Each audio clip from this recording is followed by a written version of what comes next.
اگر تو وہ جا کر کہتا ہے جی کہ یا تو وہ جس کے تھرو کام کروا رہا ہے وہ کہے گا جی آپ فائلر ہو جائیں فیس بچ جائے گی، تو چلے وہ اس نے فائلر کر دیا.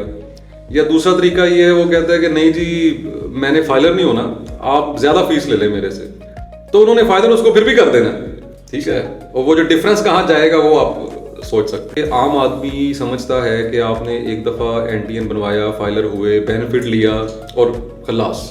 یہاں پہ میں آپ کی بات آگے بڑھانے سے پہلے تھوڑا سا ناظرین کو این ٹی این کے بارے میں بتانا. بہت سارے لوگ جو ہیں ان کو این ٹی این کا نہیں پتا. اچھا، این ٹی این جو ہے نا جی وہ نیشنل ٹیکس نمبر کا مخفف ہے، اور جب بھی آپ فائلر بنتے ہیں تو سب سے پہلا کام ہے کہ آپ ایف بی آر کے ساتھ رجسٹر ہوتے ہیں. یعنی کہ آپ کو ایک یونیک نمبر الاٹ جی، تو وہ جو رجسٹر ہونے کا عمل ہے اس کو کہتے ہیں کہ آپ کا این ٹی این بن گیا. تو بیسیکلی جب آپ رجسٹر ہوئے تو آپ کو ایک نمبر الاٹ ہو گیا اور پھر وہی نمبر چلے گا. اس میں لطیفہ یہ بھی ہوتا ہے کہ بعض لوگ ہمارے پاس آتے ہیں اور ہم انہیں کہتے ہیں سی این آئی سی سے چیک کر کے آپ کا این ٹی این بنا ہوا ہے، تو وہ کہتے ہیں کہ نہیں تسی جی پھر ساڈا نواں بنا دو. ٹھیک ہے، تو وہ ہم کہتے ہیں کہ بھائی ایک آپ کے سی این آئی سی پہ بنا ہے تو وہ کیسے نیا بنے گا. یعنی کوئی یونیک ہی ہوتا ہے، وہ یونیک ہے ہر بندے کا، بالکل. اور اس میں ڈیٹ بھی آ رہی ہوتی ہے کہ وہ کس ڈیٹ کو کریٹ ہوا اور آپ کا نام، ایڈریس اور اس طرح سے ڈیٹیلز آ رہی ہوتی ہیں. اچھا، فائلر کیوں بنا جانے سے مراد ہے کہ دیکھیں ساری دنیا کا اصول ہے کہ آپ کی جو بھی انکم آپ نے ارن کی ہے تو آپ نے گورنمنٹ کو بتانا ہے کہ وہ کتنی انکم تھی. پھر یہ ہے کہ آپ کی انکم کے سورس ایک سے زائد ہو سکتے ہیں. آپ سیلری کما رہے ہوں گے، آپ کی اگر زرعی زمین ہے تو ایگریکلچر انکم آ رہی ہوگی، کوئی بزنس سے آ رہی ہوگی انکم، پراپرٹی آپ نے رینٹ پہ دی ہوئی ہے، تو یہ سب چیزیں اس کے اندر بتانا ضروری ہے. نہیں، یہاں پہ جو آپ مجھے چیزیں بتا رہے ہیں یہ چیزیں تو ساری جو ایک عام آدمی تو نہیں ان کو چھپانے کی کوشش کرتا. تو میں تو سیدھا سوال آپ سے کروں گا کہ بہت سارے ہمارے جو بزنس مین ہیں وہ تو بلکہ چھپا کے رکھتے ہیں ایسی چیزوں کو. آپ کہہ رہے ہیں کہ یہ چیزیں ہم نے بتانی ہیں، تو کیسے پھر عام بندہ جو ہے یعنی کہ جو بزنس مین ہے وہ پھر فائلر بننے میں کیسے قائل ہوگا کہ یہ چیزیں اس کو ڈکلیئر کرنی پڑیں گی؟ ہر بزنس مین ایک لیول کا تو نہیں ہے، ہر بزنس مین کی انڈرسٹینڈنگ کا لیول بھی ایک نہیں ہے، اور ہر بزنس مین جو ہے اس کی انکم اور معاملات کا لیول بھی وہ نہیں ہے. دیکھیں تو لوگوں کا ایک ذہن ہے کہ پتہ نہیں ہم فائلر ہو جائیں گے تو پتہ نہیں کوئی آسمان ٹوٹ پڑے گا نا. یعنی کہ ایسا نہیں ہے، کلیئر کرنا نا. نہیں ہے، ایسا نہیں ہے، ایسا نہیں ہے. آپ مطلب دیکھیں وہ مسئلہ یہ ہے کہ ایک خوف ہے، خوف کی فضا ہے. اب اس میں کیا اس کی ذمہ دار حکومت ہے، محکمہ ہے، کچھ لوگوں کا ایکسپیرینس اچھا نہیں رہا، تو خوف کی فضا زیادہ ہے. لیکن اگر آپ بینیفٹس دیکھیں تو وہ بینیفٹس بھی تو ہیں نا. فرض کریں آپ کا بینک کا لین دین ہے بہت زیادہ، تو اس کے اندر آپ کو بینیفٹ ہے، آپ کیش نکلواتے ہیں تو ٹیکس کی کوئی کٹوتی نہیں ہے. ایک سوال جو میرے ذہن میں آ رہا ہے کہ 2018-19 میں فائلر ہو گیا. صحیح ہے. اس کے بعد میں کیونکہ میرا تعلق شعبہ تعلیم سے ہے تو ہماری کچھ ڈیوٹیز ہوتی ہیں، اس کی ہمیں وہ پیمنٹ آتی ہے. تو جب مجھے پیمنٹ آئی نا تو انہوں نے کہا جی آپ کا ٹیکس جو 20% انہوں نے یعنی کہ کٹ کیا ہے. جو عام جو ٹیچر تھے جو فائلر تھے تو ان کا 10% تھا. میں نے کہا بھی میں بھی فائلر بنا تھا تو ایسا کیا تھا، کوئی ایکٹیو اور نان ایکٹیو یہ بھی تھوڑا ایشو ہوتا ہے کہ لوگ ایک دفعہ بن جاتے ہیں. اس میں کیا چیز ہے جو بندے کو ایکٹیو رکھتی ہے؟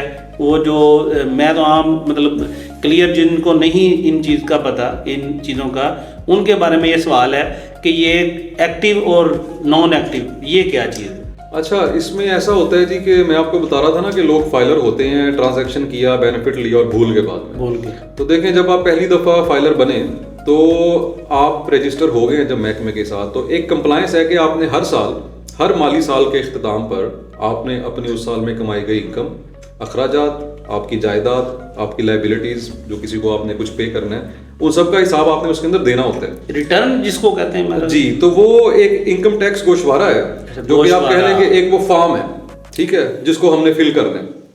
تو وہ آپ نے ہر سال کرنا ہوگا. اگر آپ نے وہ 1 سال کیا، آپ فائلر ہو گئے، آپ نے ریٹرن جب آپ فائل کرتے ہیں تو آپ کا اسٹیٹس جو ہے وہ فائلر ایکٹیو ہو جاتا ہے. فائلر سے مراد یہ ہے کہ آپ اپنی ریٹرن باقاعدگی سے فائل کر رہے ہیں، اور آپ کا ایکٹیو اسٹیٹس کا مطلب ہے کہ جو بھی فائلر ہونے کے بینیفٹس ہیں وہ آپ کو ملیں گے.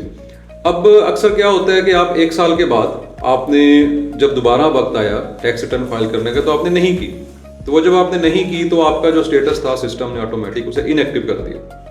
وہ جب ان ایکٹیو ہوتا ہے تو جہاں پہ بھی ٹیکس کی کٹوتی ہونی ہے وہاں پہ فائلر اور نان فائلر کے ریٹس میں کم و بیش ڈبل ریٹس ہیں کہ جو نان فائلر ہے اس کا ڈبل ڈیڈکشن. لیکن قانون کہتا ہے کہ اگر آپ کی جب سیلری منتھلی 50,000 سے زائد ہے تو آپ نے ہمیں بھی بتانا ہے کہ آپ یہ سیلری کتنی لے رہے تھے، ٹیکس کہاں کٹا، کیا پورا کٹا، نہیں کٹا. اگر آپ کا ٹیکس کم کٹا تھا تو وہ آپ سے پھر آپ کو پے کرنا پڑے گا. سو آپ اگر فائلر تھے تو وہ آپ کا ٹیکس 10% کٹا, جو کہ شاید اب 11% ہو چکا ہے, اور نان فائلر تھے تو انہوں نے آپ کا ٹیکس ڈبل کاٹ لیا. یعنی کہ میں اپنی طرف سے فائلر تھا لیکن گوشوارے نہ جمع کروانے کی وجہ سے وہ آپ نے ہر سال جو گوشوارہ جمع کروانا تھا وہ آپ کا نہیں ہوا, تو آپ کا اسٹیٹس انیکٹیو ہوا. یہاں پر میں یہ بھی ایڈ کرنا چاہوں گا کہ مارچ 2024 سے قبل اگر آپ کا اسٹیٹس انیکٹیو تھا, آپ ریٹرن فائل نہیں کر رہے تھے, تو آپ فائلر والا بینیفٹ تو نہیں لے سکتے تھے, لیکن اس کے اوپر کوئی ایسی پنشمنٹس لکھی تھی قانون میں, فائنس تھے کہ آپ نے ریٹرن فائل نہیں کی تو اس کا طرح فائن ہے, لیکن نارملی وہ امپلیمنٹ نہیں ہو رہے تھے. لیکن اس دفعہ گورنمنٹ نے اپنے امپلیمنٹ کرنے کے لیے کہ لوگ باقاعدگی سے ریٹرن فائل کریں, اب انہوں نے سمز بند کرنا شروع کر دی. تو مارچ سے وہ بندہ جو کہ نان فائلر ہے, ریٹرن فائل نہیں کر رہا, تو ڈیلی بیسس پہ لوگوں کی سم بند ہو رہی ہے. اور جو دوسری ریسٹرکشن جو کہ لا میں ایڈ کر دیا انہوں نے, ابھی امپلیمنٹ نہیں کیا, وہ یہ ہے کہ فارن ٹریول سے لوگوں کو روکیں گے جو ان ایکٹیو ہوں, جو نان فائلر ہوں یا ان ایکٹیو کہہ جی رہے ہیں. جی بالکل. یہاں پہ یہ بات نوٹ کریں کہ فائلر بننا ہی ضروری نہیں ہے.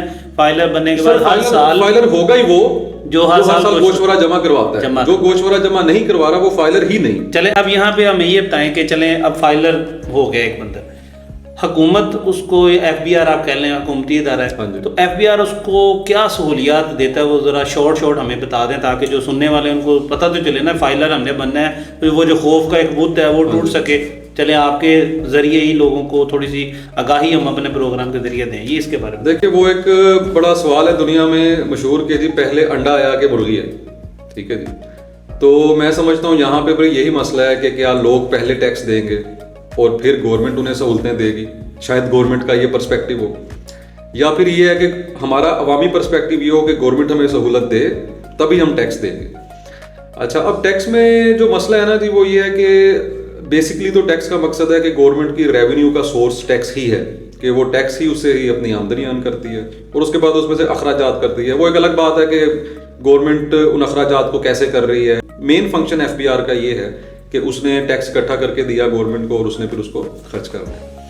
اچھا, اب پرابلم یہ ہے کہ ایف بی آر کے اندر بطور محکمہ ایک ہراسمنٹ کا کلچر پایا جاتا ہے کہ آپ کو اگر کسی بھی وجہ سے آپ آڈٹ میں آ گئے ہیں یا آپ کو کوئی نوٹس آ گیا ہے تو آپ جب ڈیل کرتے ہیں محکمے کے ساتھ, مطلب آپ نے جسٹیفائی کرنا ہے جا کے, لیٹ سے آپ نے پراپرٹی پرچیز کی اور ایف بی آر نے آپ کو کہا جی کہ یہ پراپرٹی آپ نے کیسے پرچیز کی, پیسے کہاں سے آئے.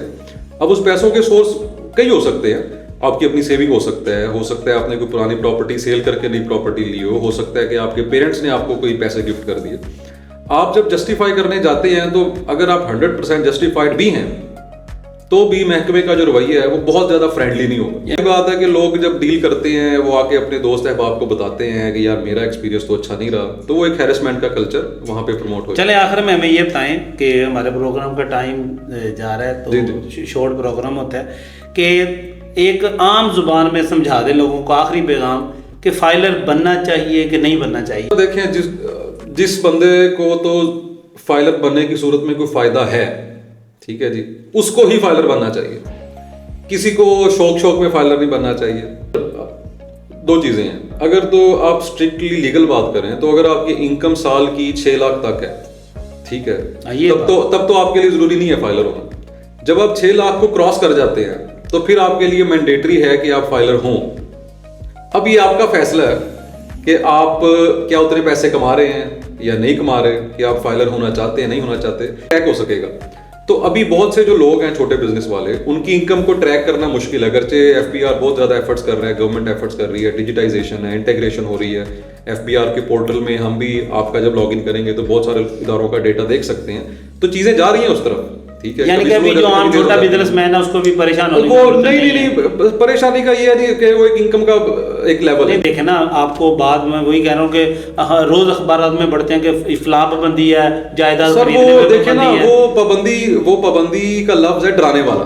دیکھیں وہ ڈرائیں گے تو لوگ آئیں گے نا اس طرف, لیکن یہ ہے کہ اگر آپ اب ایک مزدور بندہ ہے نا جی, اب دیکھیں اس کو کیا بینیفٹ ہے فائلر ہونے میں, ٹھیک ہے. ایک بندہ ہے جو 30-40 ہزار تنخواہ بھی اگر مہینے کی کماتا ہے, اس کی کوئی جائیداد نہیں ہے, کوئی بینک کا لین دین نہیں ہے اس کا, تو وہ اس کو تو ضرورت نہیں ہے نا. چلیں جی, اس پہ ہم انشاءاللہ ایک اور پروگرام آپ کے ساتھ رکھیں گے اسپیشل. اس میں کیٹیگریز ہم بنائیں گے کہ کن کو فائلر ہونا چاہیے اور کن کو فائلر نہیں ہونا چاہیے, وہ پورا ایک پروگرام اس پہ رکھیں گے. بہت شکریہ رانا احمد واسق صاحب جی, آپ نے ہمیں اپنا قیمتی وقت دیا, لوگوں کو جو قیمتی مشورے دیے, بہت مہربانی, شکریہ. اللہ حافظ.